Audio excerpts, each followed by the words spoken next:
Imagine waking up one morning to discover a bank account you never opened, a credit card you never requested, and debt you never accrued.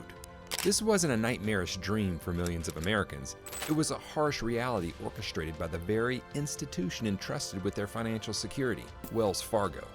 What was the truth behind the lies, the desperation that fueled the scheme, and the fight for justice that ultimately brought it all crashing down? In this video, we'll be revealing a disturbing story of the Wells Fargo fake account scandal, a story of greed, manipulation, and a betrayal that shattered trust and exposed the dark underbelly of corporate America.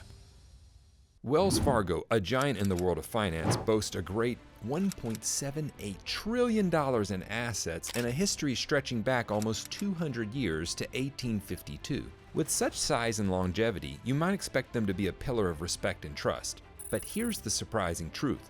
Wells Fargo landed the dubious honor of being the second most hated company in the US, according to Yahoo, in 2020. This might sound shocking to those unfamiliar with the bank's troubled past, but a quick dive into their history reveals why they've earned such a negative reputation. Let's rewind and see how it all began. The story of Wells Fargo traces back to two individuals, Henry Wells and William Fargo, who actually co-founded a popular New York Express company called American Express. They saw an opportunity to expand to California and capitalize on the gold rush, but their board wasn't on board with this bold move. Undeterred, the duo decided to strike out on their own, forming Wells Fargo on March 18, 1852. Building on their own expertise in express services, Wells Fargo offered both express delivery and banking solutions. Initially, things seemed golden, pun intended, as the bank attracted a wave of depositors during the early 1850s. However, the joyride wouldn't last long. In 1855, news of the collapse of Wells Fargo's parent company, Page Bacon and Company, due to risky investments, sent shockwaves through the system. This triggered a bank run where panicked customers rushed to withdraw their money, quickly snowballing into a statewide banking crisis. The financial earthquake was devastating for many, with banks collapsing and customers losing their hard-earned money. However, amidst the chaos, Wells Fargo emerged as one of the few standing banks. This stroke of luck offered them two great advantages. Firstly, most of their competition in California had been wiped out, leaving them with a wide-open market. Secondly, surviving the crisis instilled a sense of trust and confidence in Wells Fargo among Californians. But this newfound trust might not have been entirely earned. Shortly after, Wells Fargo made a questionable investment decision that raised some eyebrows. They used the new deposits to loan money to a startup called the Overland Mail Company. This loan raised a red flag right from the start. The reason behind it seemed fishy. The founders of Overland Mail conveniently held significant stakes in both Wells Fargo and American Express, and their president was none other than John Butterfield, the third co-founder of American Express. While things started smoothly in 1858 with the Overland Mail Company securing a government contract, trouble was a-brewing. This contract was their sole source of income, and when Congress decided not to renew their funding in 1859, Overland faced a financial crisis. Their response? More borrowing, this time from Wells Fargo, which ultimately pushed them to the brink of default. By 1860, Wells Fargo, sensing a risky situation, threatened to seize Overland's assets. Facing financial ruin, the founders of Overland had no choice but to surrender their company to Wells Fargo. However, this acquisition hardly solved the underlying problem. Overland was still drowning in debt. Another express company founded around the same time and facing a similar issue was Pony Express, which would ultimately shut down just 6 months later. So, things were looking rather precarious. However, fortunately for Wells Fargo, the U.S. government awarded Overland a $1 million express contract in 1861. Surprisingly, Wells Fargo hadn't even been around for 10 years yet, but somehow they had already received their first bailout. Despite the bumpy start with Overland, the next century proved to be relatively smooth sailing for Wells Fargo.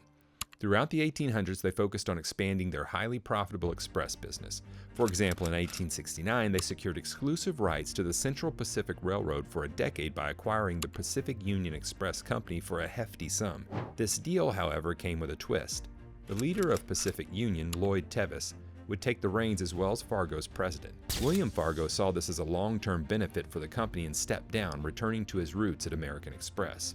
Under Lloyd's leadership, Wells Fargo witnessed impressive growth. The number of banking and express offices skyrocketed, reaching 3,500 by the end of the century, compared to just 436 in 1871. They established America's first transcontinental express line, capitalizing on over a dozen railroads. This expansion wasn't limited to the U.S. Lloyd also ventured into international express services, reaching Japan, Australia, Hong Kong, South America, Mexico, and Europe.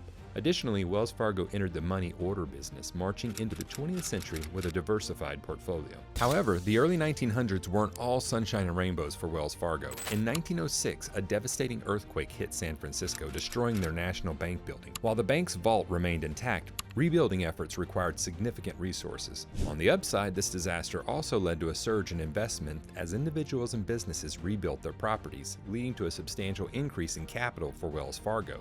Deposits climbed from $16 million to $35 million within the next 18 months. Unfortunately, this financial boost was short-lived as another banking crisis struck in 1907. Though Wells Fargo itself wasn't facing any liquidity issues, the panic caused significant pain, with the bank losing over $1 million in deposits every week for 6 consecutive weeks. But this was just a taste of the major losses they would face in 1918. World War I threw another curveball at Wells Fargo. To support the war effort, President Wilson ordered the nationalization of all express companies, forcing Wells Fargo to relinquish this major branch of their business. You might think that with the Great Depression looming, things would only get worse.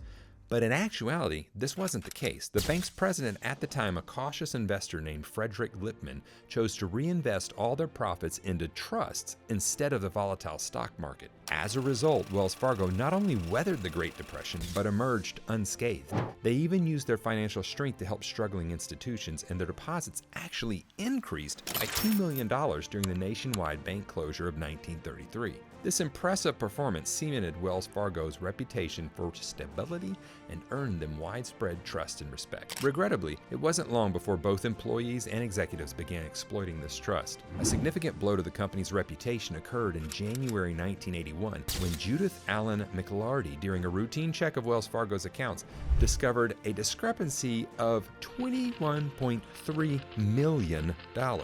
Initially, many in the banking community were reluctant to accept this revelation. This incident must have been shocking, given that just 3 months prior, a top auditing official, Edward Croak, had proudly declared Wells Fargo's strong stance against fraud and embezzlement.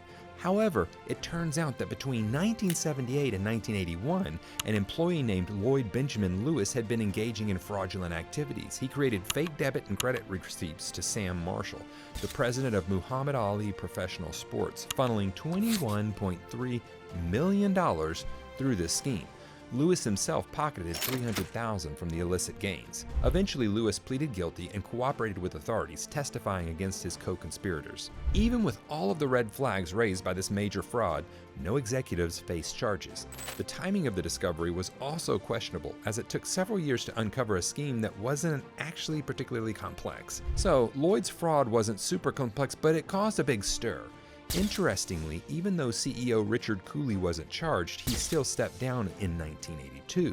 This was a big deal for Wells Fargo because it was the first time in 100 years that their reputation took a hit.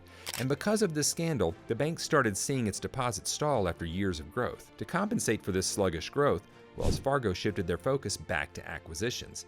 In 1986, they bought Crocker National Bank for $1.1 billion, followed by Barclays Bank of California for $125 million in 1988. The 1990s saw them attempt a merger with American Express, which ultimately fell through due to disagreements between executives. But Wells Fargo continued their acquisition spree, purchasing Interstate Bank Corp for $11.6 billion in 1996 and merging with Norwest in 1998. These aggressive moves fueled rapid growth throughout the 80s and 90s, but even a buying spree couldn't shield them from the inevitable, the dot-com crash. Like most other financial institutions, Wells Fargo attempted to get through the storm with loans, which ultimately set the stage for their involvement in the 2008 financial crisis. The 2008 financial crisis, a global economic meltdown that needs no introduction, impacted countless institutions, including Wells Fargo.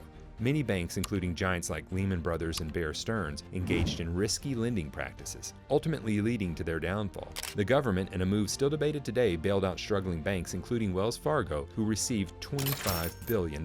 While controversial, this decision wasn't unique to Wells Fargo, as other major players like JP Morgan, Chase, and Bank of America also received similar assistance. However, instead of choosing a more cautious path in rebuilding trust, Wells Fargo opted for an ambitious recovery plan. This plan, unfortunately, involves setting unrealistic sales goals and putting immense pressure on their employees. This decision, as we will see, would ultimately lead the bank down a dark and unethical path, one that would irrevocably tarnish their reputation and leave a lasting mark on countless individuals. They had a desire to recoup losses from the recession, but these ambitious targets they set backfired spectacularly. Desperate to meet these impossible quotas, many employees resorted to creating fake accounts, a staggering 1.5 million checking and savings accounts, and 500,000 credit cards, all opened in customers' names without their knowledge or consent. When this massive fraud was exposed in September of 2016, it shattered Wells Fargo's credibility. They lost their accreditation with the Better Business Bureau, a significant mark of trust in the business world. Although fined $185 million, a drop in the bucket compared to their annual profits of around $20 billion, the real sting came from the devastating blow to their reputation. Applications for new accounts plummeted, and their total assets haven't budged since. This scandal, a culmination of questionable decisions and unethical practices, left an undeniable stain on Wells Fargo's legacy. While stagnant performance might not seem too bad at first, considering factors like inflation and the booming real estate and stock markets, it paints a grim picture for Wells Fargo. Compared to their competitors, Chase and Bank of America, who have seen a 50% increase in assets since 2016, Wells Fargo is not just standing still, they're actually falling behind. This decline is just the tip of the iceberg. Beyond the major scandals we've discussed, Wells Fargo has faced many smaller controversies, including allegations of ignoring money laundering, discriminating against minority borrowers, violating credit card regulations, and engaging in insider trading and predatory lending practices. It's no wonder then that Wells Fargo finds itself ranked high on the most hated companies list, or most probably because they had a scandal, and arguably the biggest scandal in banking after the financial crisis. It's truly unfortunate that a company hailed as a hero during the Great Depression has fallen from grace due to a series of self-inflicted wounds. Looking towards the future, some experts predict a major economic correction, a deleveraging event due to the high levels of debt. Given Wells Fargo's current declining state, they could be particularly vulnerable to this storm, potentially facing a fate similar to Lehman Brothers. However, Wells Fargo has defied expectations before, surviving the Great Depression. Only time will tell if they can weather the upcoming economic challenges. As WSJ says, Wells Fargo is still in fix-it mode.